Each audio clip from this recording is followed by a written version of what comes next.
Hello, my dear students. Welcome back to the special English class from home. Today, we will discuss a story. It is called Three Questions, and the writer is famous Russian author Leo Tolstoy. So, before I start discussing the story, you should get ready with a pen, exercise book, and of course, your textbook. Okay. So let's begin. First, I will tell a few words about the author. The author is popularly known as Leo Tolstoy, but his full name was Lev Nikolavich Tolstoy. He was born in the year 1828 and he passed away in 1910. He is considered as one of the greatest novelists of all time in the history of world literature. His two novels, War and Peace and Anna Karenina, are considered as the best novels, one of the best novels ever written. Apart from novels, he also wrote short stories, plays, and many essays on religion and philosophy. He was also a religious and philosophical thinker. His philosophy of non-violent resistance influenced many social activists of the world, including our very own Mohandas Karamchand Gandhi.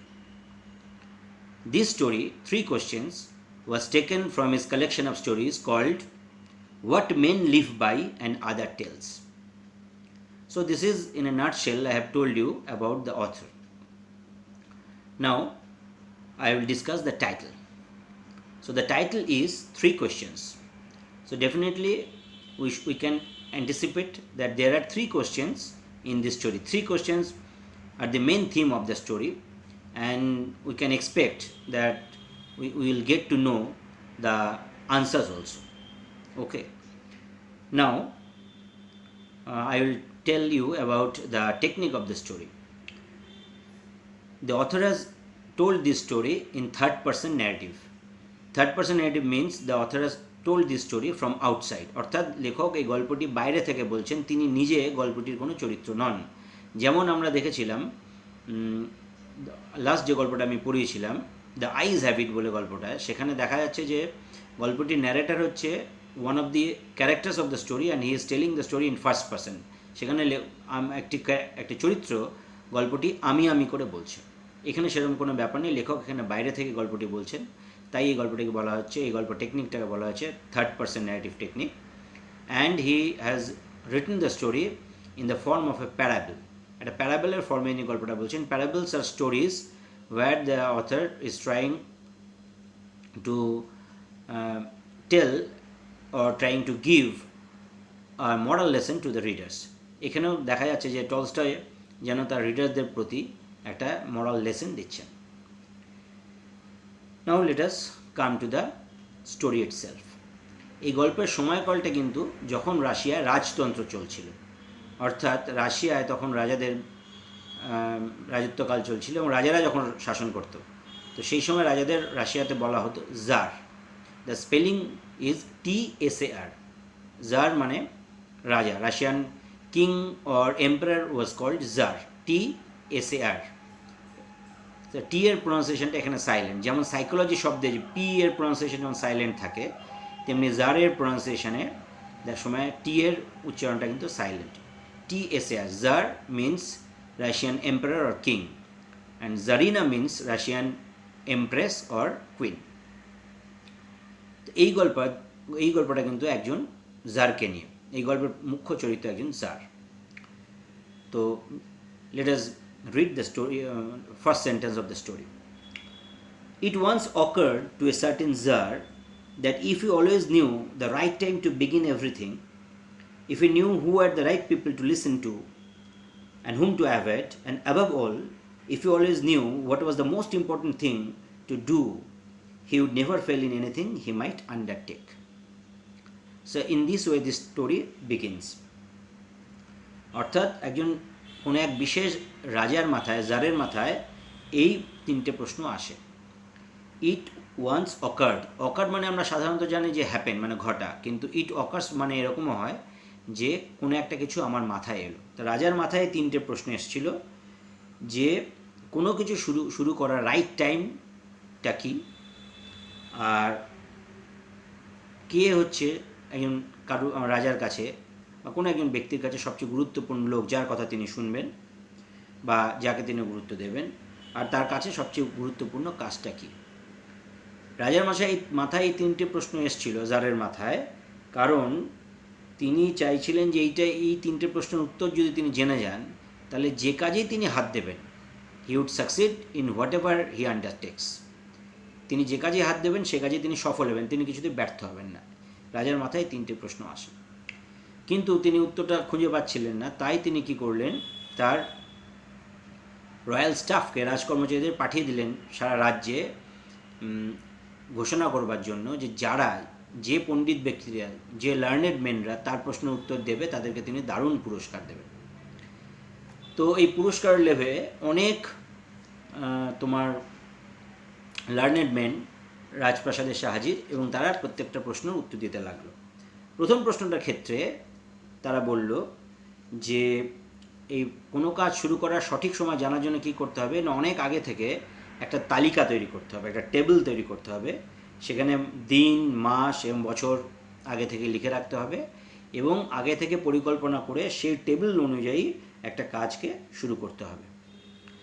আবার কেউ কেউ বলল যে আগে থেকে কোনো কাজ কখন শুরু করা যায় উচিত বা কোনো কাজের শুরু করার সঠিক সময় কোনটা সেটা এভাবে বলে দেওয়া যায় না, তাই কোথায় কি হচ্ছে সব ব্যাপারে নজর রাখতে হবে এবং প্রয়োজন অনুযায়ী কোনো একটা কাজ শুরু করতে হবে। আবার আরেকজন বলল যে সব কাজের মন দেওয়া এভাবে সম্ভব নয়, তাই রাজার উচিত একদল মন্ত্রী পরিষদ বা একদল সভাসদ রাখতে হবে, যাদের কাজ হবে রাজাকে কোনো কাজ শুরু করার সঠিক সময়টা সম্পর্কে রাজাকে উপদেশ দেওয়া। সেই লোকগুলো অবশ্যই ওয়াইজ মেন হতে হবে, জ্ঞানীগুণী মানুষ হতে হবে, ঠিক আছে। আবার আরেকদের লোক বলল যে অনেক সময় এরকম ঘটনা ঘটে, এমন পরিস্থিতি তৈরি হয় যে এই কাউন্সিলের কাছে গিয়ে সময় চাওয়ার মতো সুযোগ থাকে না। তখন আমাদের জানতে হবে যে সামনে কি ঘটতে চলেছে সেটা জেনে তারপর সঠিক সময়টা খুঁজে বার করতে হবে এবং আগে কি ভবিষ্যতে কি ঘটবে এটা জানবার আমরা কেউ বলতে পারি না। তা কে বলতে পারে? তখনকার দিনে মানুষ বিশ্বাস করতে রাশিয়ায় যে ম্যাজিশিয়ানরা এটা পারে, যে ভবিষ্যতে কি হতে চলেছে তারা আগে থেকে বলে দিতে পারে। অতএব রাজার উচিত কিছু ম্যাজিশিয়ানকে সঙ্গে রাখা এবং তার উপদেশ অনুযায়ী, সে ম্যাজিশিয়ানের কথা অনুযায়ী সঠিক সময়ে কোনো কাজ শুরু করা। এরকম প্রথম প্রশ্নের উত্তরে এরকম বিভিন্ন রকম উত্তর এলো। এবার দ্বিতীয় প্রশ্নটা কি, যে সেটা হচ্ছে যে সবচেয়ে গুরুত্বপূর্ণ লোকটিকে। কেউ কেউ বলল যে দ্বিতীয় প্রশ্নের উত্তরে কেউ রাজাকে জানালো যে কাউন্সিলররা, অর্থাৎ যারা রাজার যে সভাসদ বা পারিষদরা, মন্ত্রী পরিষদ, যারা রাজাকে উপদেশ দেবেন তারাই হচ্ছে রাজার সবচেয়ে কাছে গুরুত্বপূর্ণ লোক। আবার কেউ বলল যে না, সবচেয়ে গুরুত্বপূর্ণ লোকরা হচ্ছে প্রিস্ট, যারা মন্দিরে পুজো আর্চা করে। আবার কেউ বলল যে সবচেয়ে গুরুত্বপূর্ণ লোকেরা হচ্ছে রাজার কাছে হবে, সেটা হচ্ছে ডক্টরস মানে ডাক্তার যারা। আবার আরেক দল পণ্ডিত রাজাকে বললেন যে সবচেয়ে গুরুত্বপূর্ণ লোকরা হচ্ছে ওয়ারিয়ার্স মানে যোদ্ধারা। অর্থাৎ দ্বিতীয় প্রশ্নের উত্তর তিনি কোনো একটা নির্দিষ্ট উত্তর পেলেন না, বিভিন্ন আলাদা আলাদা উত্তর তিনি পেলেন। এরপর আসছি আমরা থার্ড কোশ্চেন, যে who are the most important person, what is the most important affair বা what is the most important work, সবচেয়ে গুরুত্বপূর্ণ কাজ কোনটা। এ ব্যাপারে একদল ওয়াইজম্যান রাজাকে উপদেশ দিলেন এবং উত্তর দিলেন যে সবচেয়ে ইম্পর্টেন্ট কাজটা হচ্ছে যে বিজ্ঞান চর্চাটাই সবচেয়ে গুরুত্বপূর্ণ, এইটাই হচ্ছে সবচেয়ে গুরুত্বপূর্ণ কাজ, সেটাই করতে হবে। আরেকদের বললো যে না, বিজ্ঞান নয়, সে সবচেয়ে গুরুত্বপূর্ণ হচ্ছে স্কিল অফ ওয়ারফেয়ার। একজন রাজার কাছে সবচেয়ে গুরুত্বপূর্ণ কাজ হচ্ছে স্কিল অফ ওয়ারফেয়ার, যুদ্ধবিদ্যার যে দক্ষতা সেইটা জানতে হবে, সেই দিকে সবচেয়ে বেশি গুরুত্ব দিতে হবে। আবার আরেক দল পণ্ডিত রাজাকে জানালো যে ইট ওয়াজ রিলিজিয়াস ওয়ারশিপ, অর্থাৎ পুজো অর্চা করা, ধর্মীয় যে পুজো অর্চনা এইটাই হচ্ছে সবচেয়ে গুরুত্বপূর্ণ কাজ। So the Tsar was not satisfied with the answers because all the answers were different. একই প্রশ্নের ক্ষেত্রে উত্তর আসলো বিভিন্ন, কেউ একই উত্তর কিন্তু সবাই দিলেন না। কোনো কিছু একটা যদি ধ্রুব সত্য হয়, যেমন কাউকে যদি জিজ্ঞেস করা হয় বা কোনো কোনো জায়গায় তোমাকে বা কোথাও যদি কাউকে জিজ্ঞেস করা হয় যে পৃথিবীতে যে আলো আসে তার প্রধান উৎস কী, what is the major source of light that falls on earth, সবাই উত্তর দেবে যে দ্য সান, সূর্য। তুমি পৃথিবীর যেখানে যা যে কোনো লোককে জিজ্ঞেস করো, অর্থাৎ যার যার একটু জ্ঞান আছে, সবাই বলবে যে উত্তরটা হচ্ছে দ্য সান। ঠিক আছে, কিন্তু এখানে দেখা গেল যে একই প্রশ্নের বিভিন্ন রকম উত্তর আসছে। So that is why the tsar was not at all satisfied and he rejected all the answers and he sent them back and he gave no rewards to anyone. তিনি রাজা কাউকে কোনো পুরস্কারও দিলেন না, সবাই তার উত্তরে তিনি সন্তুষ্টও হলেন না এবং তাদের সবাইকে তিনি ফেরত পাঠিয়ে দিলেন। কিন্তু যার তার প্রচেষ্টা চালিয়ে গেলেন, তাকে তার মাথার মধ্যে রয়ে গেল যে 3টে প্রশ্নের উত্তর তাকে জানতেই হবে। তার মনে পড়ে গেল যে তাদের রাজ্যে একজন হারমিট থাকে। হারমিট মিন্স এ ম্যান হু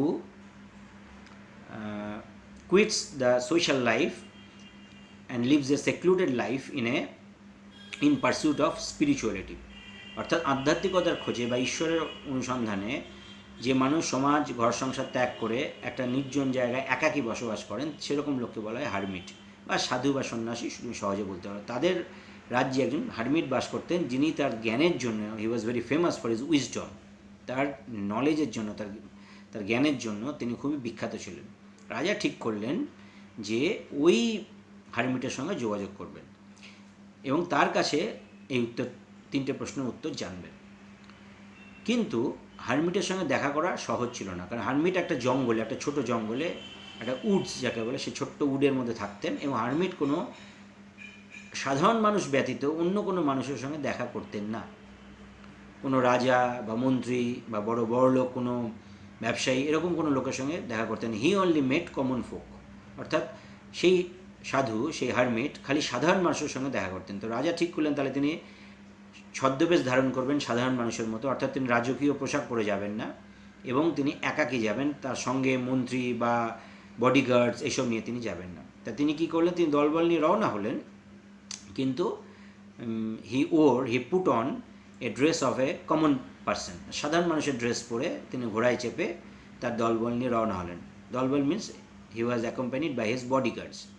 কিন্তু জঙ্গলের কাছে এসে, যেখানে হারমিট থাকে, একটু দূরে তিনি ঘোড়া থেকে নেমে গেলেন এবং তার বডিগার্ডদের সেখানে থাকতে বললে তিনি একাকী সেই উডসের ভেতর ঢুকলেন যেখানে হারমিট থাকেন।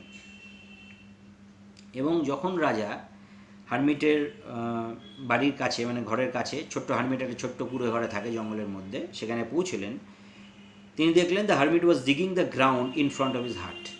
সেই হারমিট তার কুঁড়ে ঘরের সামনে মাটি কোপাচ্ছে একটা কোদাল দিয়ে। এবং হারমিট কিন্তু রাজাকে দেখে তাকে গ্রিটও করলেন, তাকে অভিবাদনও জানালেন। ঠিক আছে, যেমন হ্যালো, হাই বা নমস্কার বা সেলাম আলাইকুম আমরা যেরকম বলি, সেরকম কিছু একটা বলে তিনি তাকে, রাজাকে গ্রিট করলেন, কিন্তু তিনি তার মাটি কোপানোর কাজেই ব্যস্ত থাকলেন। রাজা দেখলেন the hermit was frail and weak. Hermit কিন্তু খুব, মানে তার স্বাস্থ্যটা খুব দুর্বল, চেহারাটা খুব, এবং প্রতিটা কোপ যখন সে মাটিতে দিচ্ছে সেই কোদাল দিয়ে, সে প্রচণ্ড হাঁপাচ্ছে, হি ব্রিথ হেভিলি। তো রাজা কী করলেন, হারমিটের কাছে গেলেন, গিয়ে বললেন যে হে জ্ঞানী সাধু, আমি আপনার কাছে 3টে প্রশ্নের উত্তর জানবার জন্য এসেছি। এবং রাজা সেই 3টে প্রশ্নটা করলেন। What is the right time to begin anything? Who is the most important person to hmm I must pay attention to, and what is the most important work to do?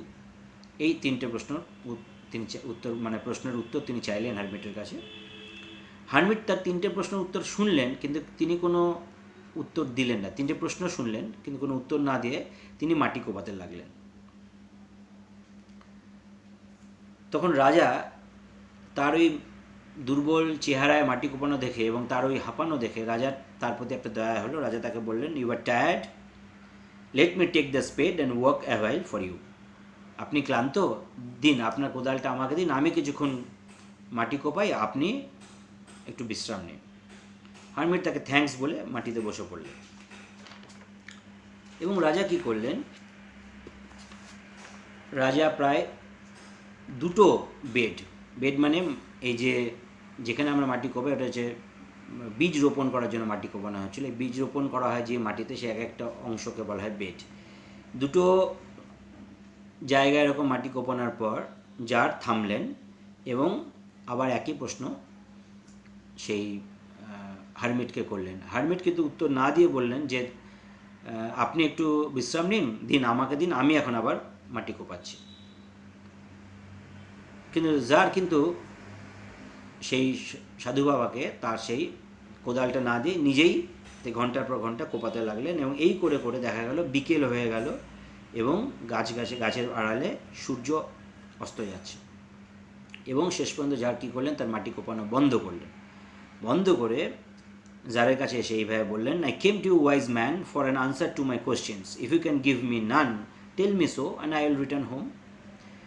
হে সাধু বাবা, হে জ্ঞানী মানুষ, আমি আপনার কাছে এসেছিলাম আমার 3টে প্রশ্নের উত্তর জানার জন্য। আপনি যদি না জানেন আমাকে বলে দিন, তাহলে আমি বাড়ি ফিরে যাচ্ছি। তো তখন সাধু বাবা হঠাৎ তাকিয়ে দেখলেন যে একজনকে আসতে দেখলেন। তখন তিনি রাজাকে বললেন, hair comes someone running, said the hermit, let us see who it is. সেই সাধু বাবা যাকে বললেন, দেখো কি একজন দৌড়াতে আসছে, দেখা যাক ওকে। রাজা ফিরে দেখছে যে একটি লোক, এ বিয়ার্ডেড ম্যান, মানে তার দাড়িওয়ালা একটা লোক, সে ছুটতে ছুটতে আসছে, তার হাতটা সে পেটে চেপে আছে। এবং কাছে আসলে দেখা গেল যে লোকটার হাতের পেটের ওখান থেকে, যেখানে হাতটা পেটে চেপে আছে সেখান থেকে রক্ত বেরোচ্ছে। Blood was oozing out from his stomach, from behind his hands. তো রাজা তাড়াতাড়ি ছুটে গিয়ে সেই লোকটির জামাটা খুলে দিলেন, উপরের যে ড্রেসটা খুলে দিলেন, দিয়ে সেখানে দেখলো যে পেটের উপরে একটা বড় ক্ষত। রাজা তাড়াতাড়ি নিজের রুমাল দিয়ে সেই জায়গাটা চেপে দিলেন, হারমিটের কাছ থেকে একটা টাওয়েল নিলেন, নিয়ে খুব ভালো করে তাকে নার্স করে দিলেন। কিন্তু রক্ত বন্ধ হচ্ছিল না। রাজা বারবার সেখানে জল দিয়ে ক্ষতটা ধুয়ে দিচ্ছিল, আবার ভালো করে চেপে ব্যান্ডেজ করে দিচ্ছিলেন। এইভাবে অনেকক্ষণ চেষ্টা করার পর দেখা গেল যে সেই রক্তটা বন্ধ হলো। এবং কিছুক্ষণ পরে লোকটা ওই অবস্থায় পড়ে গিয়ে অজ্ঞান হয়ে গিয়েছিল। কিছুক্ষণ পরে লোকটির জ্ঞান ফিরল এবং সে একটু জল খেতে চাইলো। রাজা তাকে হারমিটের কাছ থেকে নিয়ে জল খাওয়ালো, তো লোকটা একটু ভালো বোধ করলো। এইবার রাজা কী করলেন, মানে জার সেই লোকটিকে হারমিটের সাহায্যে তুলে নিয়ে হারমিটের যে কুঁড়ে ঘর, সেই ঘরের ভেতরে নিয়ে গেলেন, নিয়ে তার বিছানায় শুয়ে দিলেন। এবং শুয়ে দিয়ে দেখা গেল লোকটি ওখানে শুয়ে পড়ল, মানে সে ঘুমিয়েও পড়ল। আর রাজাও ছিলেন খুব ক্লান্ত, সারাদিন ধরে তিনি ঘোড়ায় চেপে অত দূর গিয়েছেন।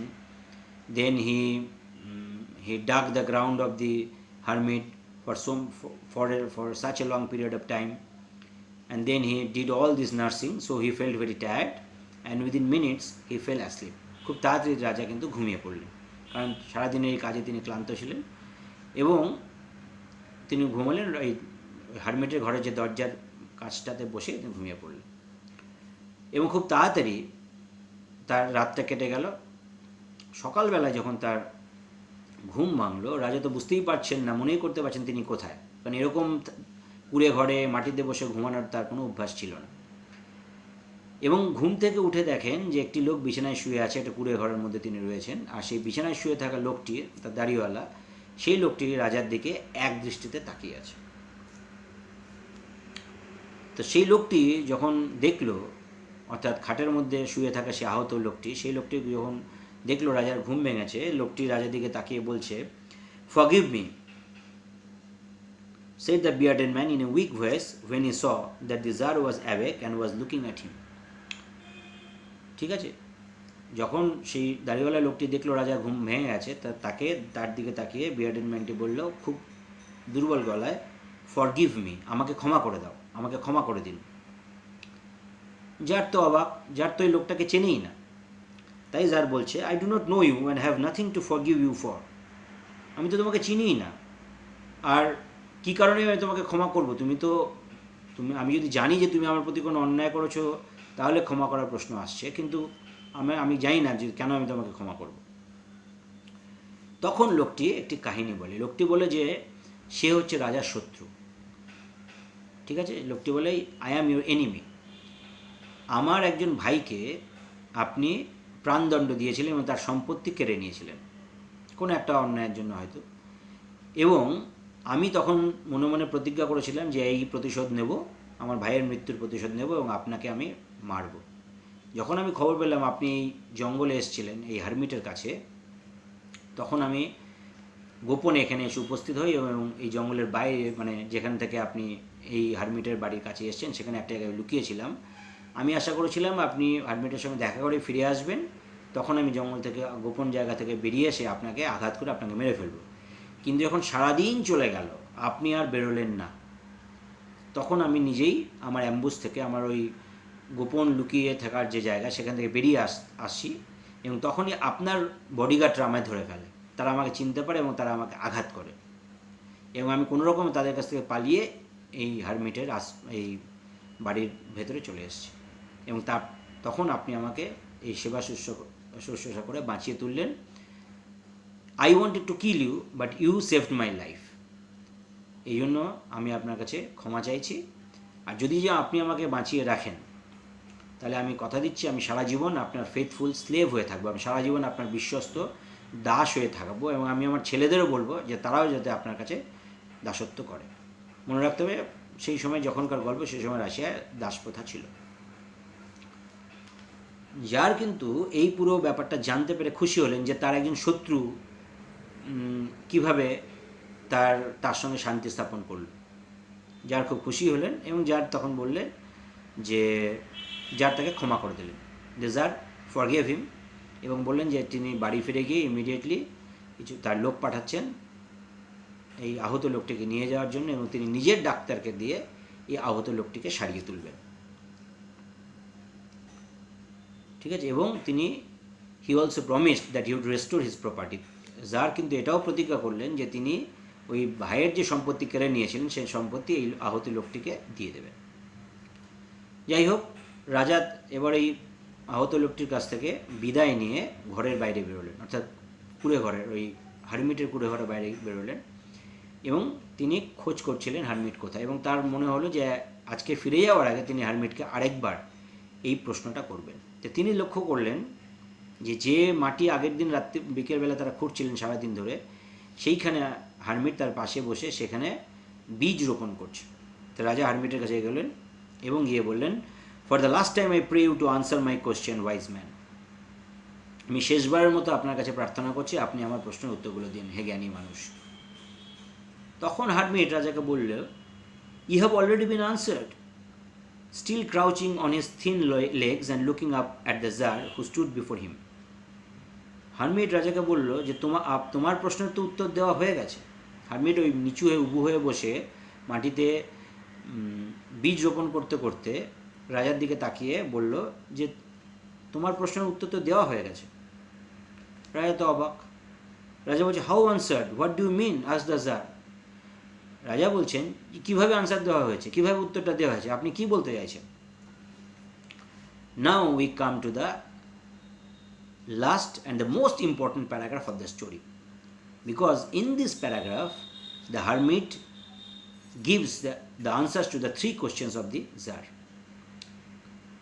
Do you not see, replied the hermit, তুমি কি দেখতে পাও না?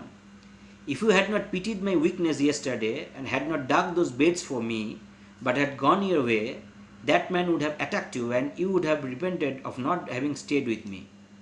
So the most important time was when you were digging the beds and I was the most important man, and to do me good was your most important business. Hermit তাকে বোঝালেন যে গতকাল আমার প্রতি, আমার যে দুর্বলতার প্রতি তোমার যদি সহানুভূতি না জন্মাতো এবং তুমি যদি আমাকে আমার হয়ে মাটিটা সারাদিন ধরে না কোপাতে, তাহলে কী হতো, তুমি তখনই চলে যেতে আর ওই লোকটি বেরিয়ে এসে তোমাকে মেরে ফেলতো। আর তুমি সারাদিন ধরে আমার প্রতি তোমার দয়া হয়েছিল বলে এবং সারাদিন ধরে তুমি আমার জন্য ভালো কাজ করেছিলে, তাহলে সবচেয়ে ইম্পর্ট্যান্ট টাইম হচ্ছিল গতকাল, তোমার জন্য ছিল সেই সময়, এবং আমি ছিলাম তোমার সবচেয়ে গুরুত্বপূর্ণ লোক আর আমাকে হেল্প করা ছিল তোমার সবচেয়ে গুরুত্বপূর্ণ কাজ। Afterwards, when that man ran to us, the most important time was when you were attending to him, for if you had not bound up his wounds, he would have died without having made peace with you. So he was the most important man, and what you did for him was your most important business. তারপর ওই লোকটি যখন দৌড়াতে দৌড়াতে এলো, তখন যখন তুমি ওই লোকটিকে সেবা করলে সেটাই ছিল সবচেয়ে ইম্পর্টেন্ট টাইম, এবং তুমি যদি ওর ভালো করে ব্যান্ডেজ না করে দিতে এবং লোকটাকে বাঁচিয়ে না তুলতে, তাহলে লোকটি কিন্তু তার আগেই মারা পড়তো, তোমার সঙ্গে তার শত্রুতার কিন্তু অবসান হতো না, শত্রুতার বংশ পরম্পরা চলতেই থাকতো। তাহলে সবচেয়ে সেই লোকটি ছিল তোমার কাছে তারপরে সবচেয়ে গুরুত্বপূর্ণ লোক, আর সেই লোকটিকে যে তুমি নার্সিং করলে সেটাই ছিল তোমার কাছে সবচেয়ে গুরুত্বপূর্ণ কাজ। Finally the hermit says, remember then, there is only one time that is important now. It is the most important time because it is the only time when we have any power. তাহলে মনে রাখো, remember দেন, hermit এইভাবে রাজাকে বলছে, remember দেন, মনে রাখো, খালি একটা সময় আছে যেটা সবচেয়ে গুরুত্বপূর্ণ সময়, সেটা হচ্ছে এখন, নাও। কারণ এছাড়া আমাদের মানুষের অন্য কোনো সময়ের ওপর কোনো ক্ষমতা নেই, এই বর্তমান সময়ের উপর আমাদের ক্ষমতা আছে। বর্তমান সময় আমরা কিছু করতে পারি, যে সময় চলে গেছে সেই সময় ওপর আমাদের ওপর কোনো অধিকার নেই, সেই সময় চলে গেছে সেই সময় আমরা চেঞ্জ করতে পারবো না, আর ভবিষ্যতে কি হবে, কি সময় আসছে সেটাও আমরা জানি না। তাই একমাত্র বর্তমান সময়টা হচ্ছে সবচেয়ে গুরুত্বপূর্ণ সময়, যে সময় আমাদের কোনো ক্ষমতা আছে। The most necessary man is he with whom you are, for no one knows where he will ever have dealings with anyone else. আর সবচেয়ে গুরুত্বপূর্ণ বা সবচেয়ে প্রয়োজনীয় লোকটা হচ্ছে যার সঙ্গে একজন ব্যক্তি, যার সঙ্গে যে আছে সে, কারণ ওই লোকটি ছাড়া এরপরে কারোর সঙ্গে কারো দেখা হবে কি দেখা হবে না, কখন তার সঙ্গে মোলাকাত হবে, এই নিয়ে কোনো নিশ্চয়তা নেই। তাহলে বর্তমানকালে যে লোকটি তোমার কাছে আছে সেই হচ্ছে তোমার কাছে সবচেয়ে গুরুত্বপূর্ণ লোক। To do him good is the most important affair. আর সেই লোকটি যে তোমার কাছে আছে তার প্রতি ভালো কোনো কাজ করা, তাকে সার্ভিস দেওয়া, তাকে সেবা করা, তাকে সাহায্য করা, সেটাই হচ্ছে সবচেয়ে গুরুত্বপূর্ণ কাজ। Because for that purpose alone one was man sent into this life. Hermit কিন্তু প্রত্যেকটা প্রশ্নের উত্তরের পেছনে যে যুক্তি বা কারণটাও দিচ্ছেন।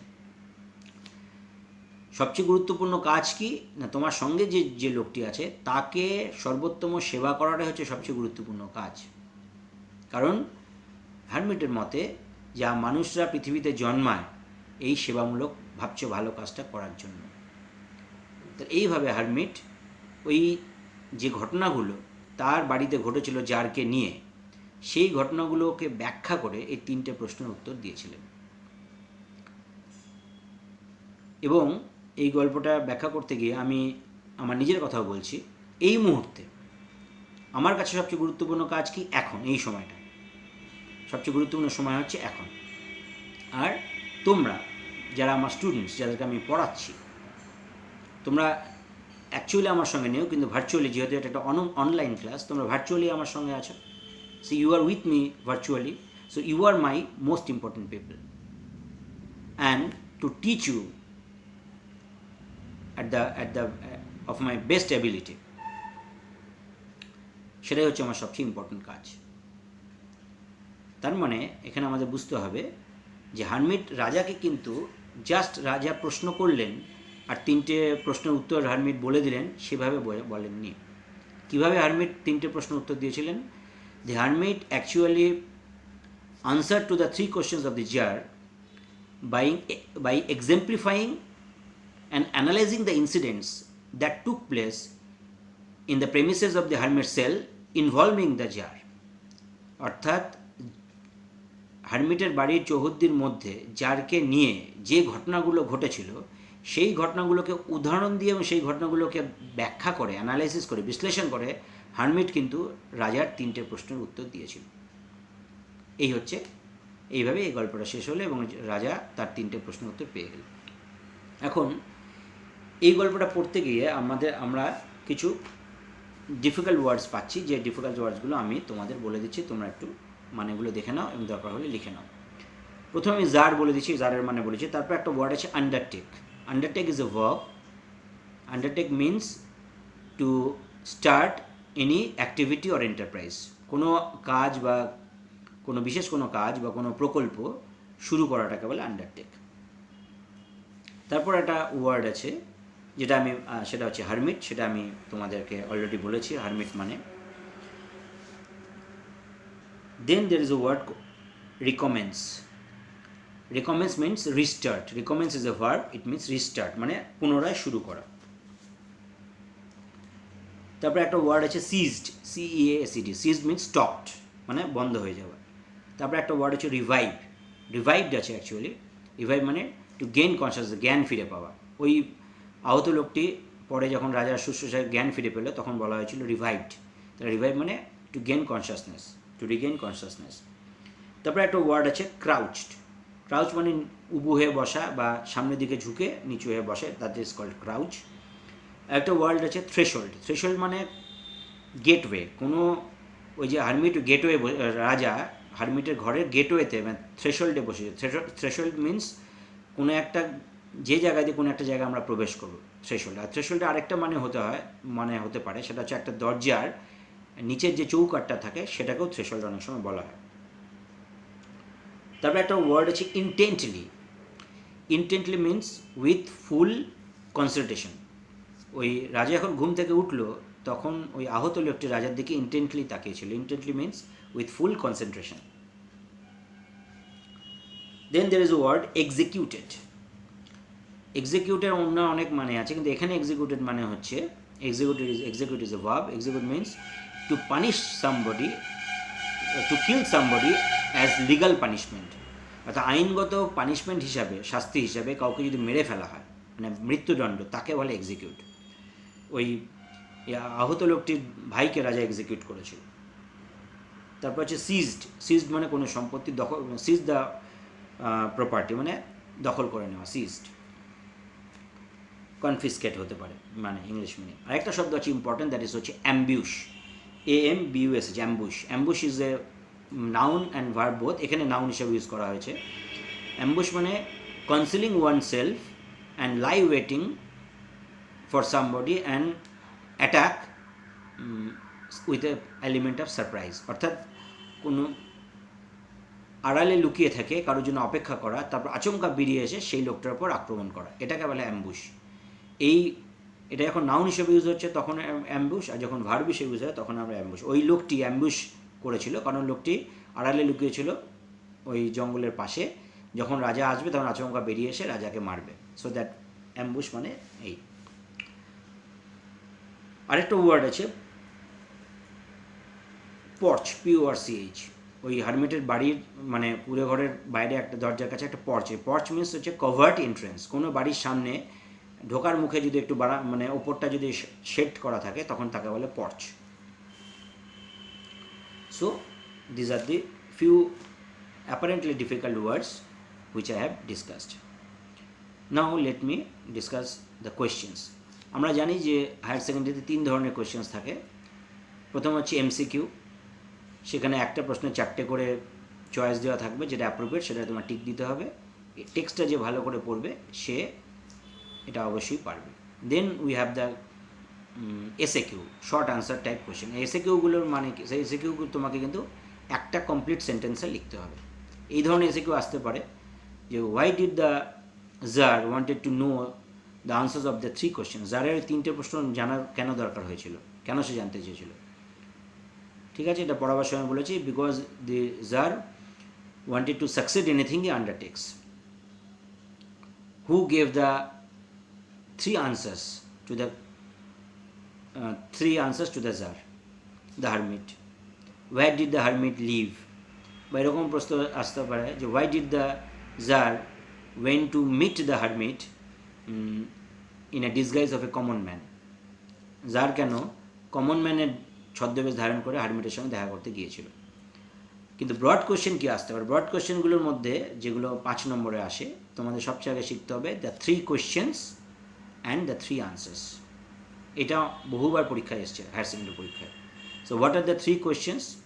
The first question is what is the right time to do anything, to begin anything? Number 2, who is the most important person to whom one must pay attention to? And what is the most important work or affair or business? সবচেয়ে গুরুত্বপূর্ণ কাজ কি? আর উত্তর 3টে কী হবে আজকে পড়াবার সময় বলেছি, আরেকবার বলে দিচ্ছি। The most important time is the present time, that is now. এই যখন লিখবে তখন নাওটা ইনভার্টেড কমার মধ্যে রাখবে। The most important person is one with hmm a man is at a given time. যে লোকটা কোনো একটা নির্দিষ্ট সময়ে তার সঙ্গে যে আছে সেই হচ্ছে তার কাছে সবচেয়ে গুরুত্বপূর্ণ মানুষ। আর the most important business is to serve at one's best ability to that most important person is the most important person, অর্থাৎ সেই is the most important work, যে লোকটার তোমার সঙ্গে আছে তার প্রতি সর্বোত্তম সেবামূলক কাজটা করা, তাকে সবচেয়ে ভালো রকমভাবে সাহায্য করাটাই হচ্ছে একটা most important affair or business. তাহলে এই তিনটে প্রশ্ন হলো। এছাড়া ব্রড প্রশ্ন আসতে পারে, সেটা হচ্ছে ওই বিয়ার্ডেড ম্যান সে যখন পুরো হিস্ট্রিটা বলল, why did he want to kill the Tsar, why did he ask forgiveness from the Tsar, what did the Tsar ultimately do to him, শেষ পর্যন্ত জার তাকে কী করলেন, ওই যে কাহিনীটা ওই পুরোটা তোমাকে ভালো করে পড়তে হবে, ওখান থেকে ব্রড কোশ্চেন আসে।